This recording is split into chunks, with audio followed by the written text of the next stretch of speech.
चाचान साहब, हम तो डूबे सनम, तुम्हें भी ले डूबेंगे, आपकी सरकार जरूर जाएगी।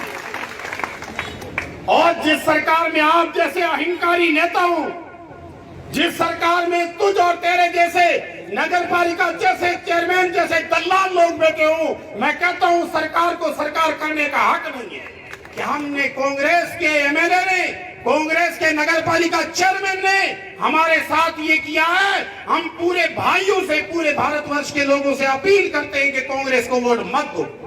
अब जो ये आग लगेगी, इसमें सारे कांग्रेसी, बल्कि राजस्थान की सरकार भी अगर इसमें चलेगी तो उसका जो अंजाम होगा वो हम पर नहीं, अमित चाचा पे होगा। उसका इल्जाम यहाँ के विधायक पे होगा, उसका इल्जाम यहाँ के नगर पालिका चेयरमैन पे होगा, उसका इल्जाम यहाँ के कांग्रेस प्रतिनिधि पे होगा। उनको आज ये महापड़ाव आज ये 16वें दिन में एंट्री कर चुका है। और मैं आपके इस जोश और जज्बे को और आपके इस जुनून को सलाम करता हूं, जिसने 15 दिन तक के इस मुश्किल तरीन सफर को बहुत मोहब्बत और मेहनत से काटा है।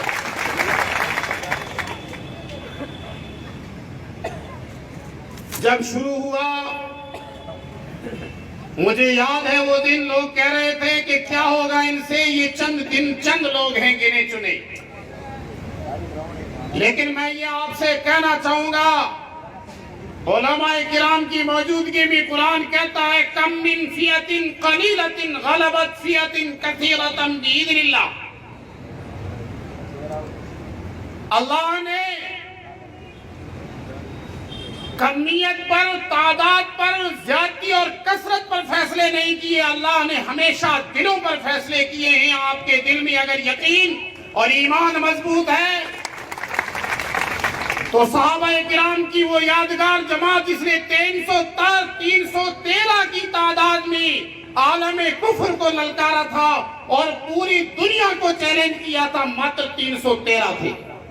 लेकिन दुनिया ने देखा कि रब्बे करीम ने उनका वो साथ दिया, उनकी वो नुसरत की, क्योंकि वो हक पर थे। और एक दिन वो आया कि आज उनकी गिनती नहीं है। सवाल ये है कि कम या ज्यादा से फैसले नहीं होते, फैसले ये होते हैं कि आपका इरादा, आपका जोश और आपका जुनून कितना मजबूत है। अगर आपका जोश और जुनून मजबूत है तो दुनिया की कोई ताकत आपको हरा नहीं सकती। ये मैं आपको यकीन दिलाता हूं।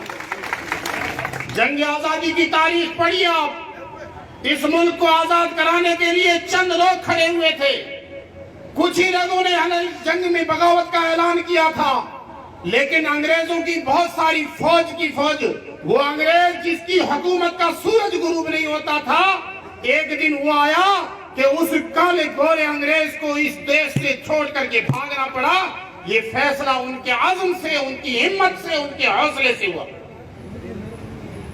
मेरे दोस्तों, अब बात यहां के मुद्दों की। मैं कल एक नेट देख रहा था और एक जगह का वीडियो, हमारी ही इस लोकसभा क्षेत्र के एक गांव का वीडियो था।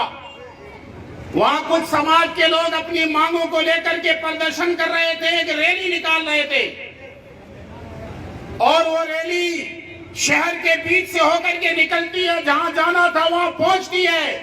मैं उस विधायक को सलाम करूंगा कि वहां का स्थानीय विधायक उनके बीच में आकर के उनकी मांगों की, उनकी भरपाई करता है और उनकी घोषणाएं करता है। ये कल की बात है।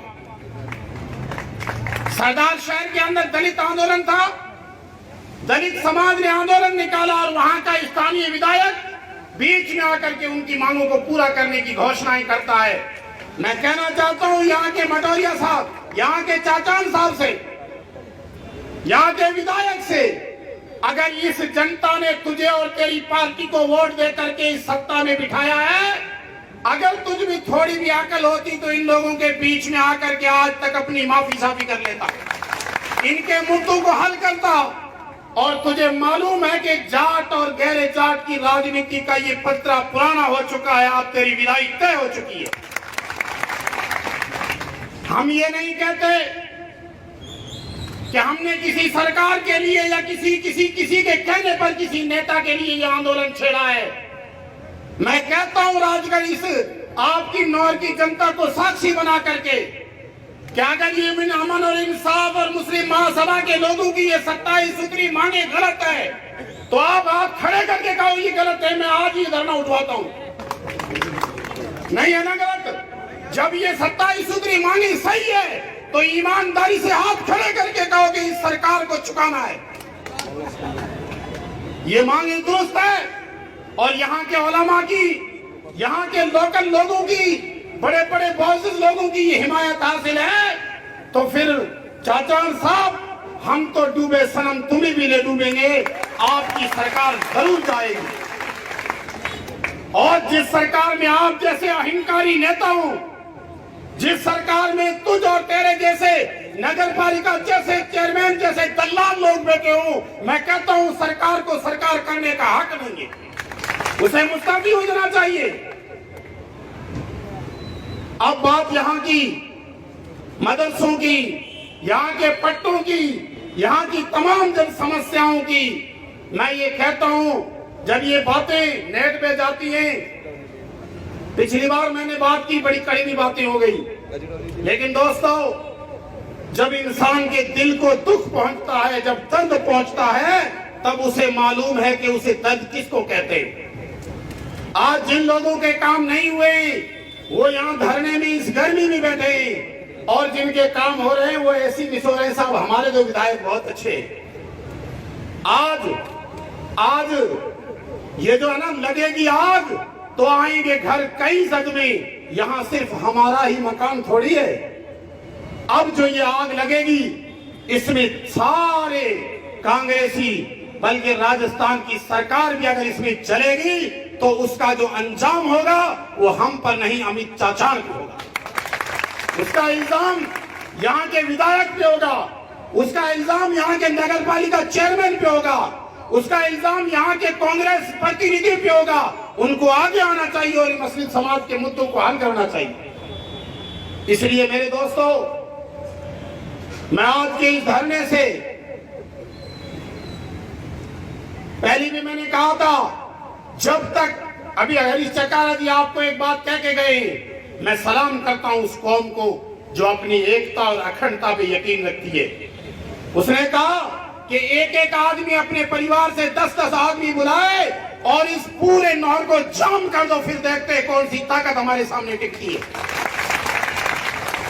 हमारे ही में से कुछ लोग वो बैठे हैं जो सरकार के नुमाइंदों के पास बैठ करके अपने बिल आगे कर रहे हैं, अपने खुद के व्यक्तिगत पट्टे बनवा रहे हैं, अपना जाती मफाद कर रहे हैं। जो अपने जाती मफाद के लिए कौम को कुर्बान करता है उसे गद्दार लिखा जाता है। टीपू सुल्तान के जो फौजी सिपह सालार थे उसने गद्दारी की थी, आज तक कौम उसे गद्दार के नाम से याद करती है।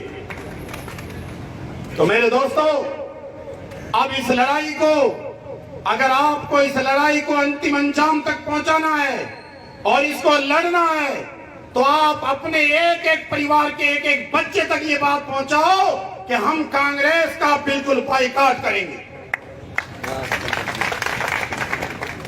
करेंगे बाइकाट, हाथ खड़े करके बोलो। अगर सच्चे मन से आए हो और इस कौम की लड़ाई के लिए आए हो तो कहो कि कांग्रेस का कुल्ली बाइकाट करेंगे। आगे जो फैसला होगा वो सारे बैठ करके करेंगे, हम किसी वोट देना। और अगर ज्यादा ही जरूरत पड़ी तो नोटों को दे देंगे, तुम जानो और तुम्हारा खुदा जाने, हमारे भरोसे कुछ नहीं।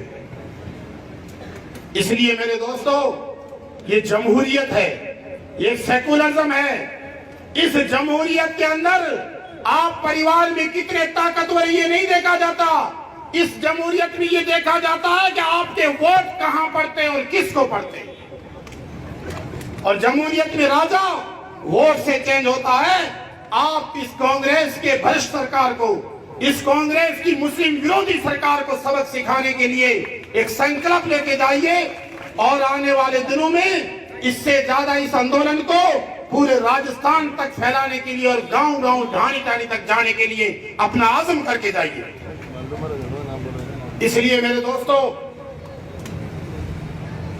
राजस्थान का मुखिया भी सुन रहा है, यहाँ शासन प्रशासन के लोग भी सुन रहे हैं कि ये लोग आए हैं और बैठ के चले जाते हैं, इससे काम नहीं चलेगा।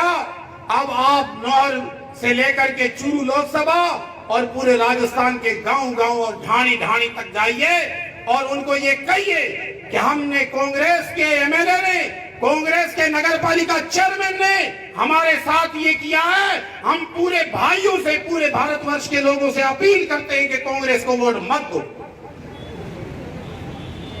इसलिए मेरे दोस्तों, आज के इस धरना में आप लोगों ने मुझे खिदमत का मौका दिया, मेरे विचार सुने, उसके लिए आप सबका बहुत बहुत शुक्रिया।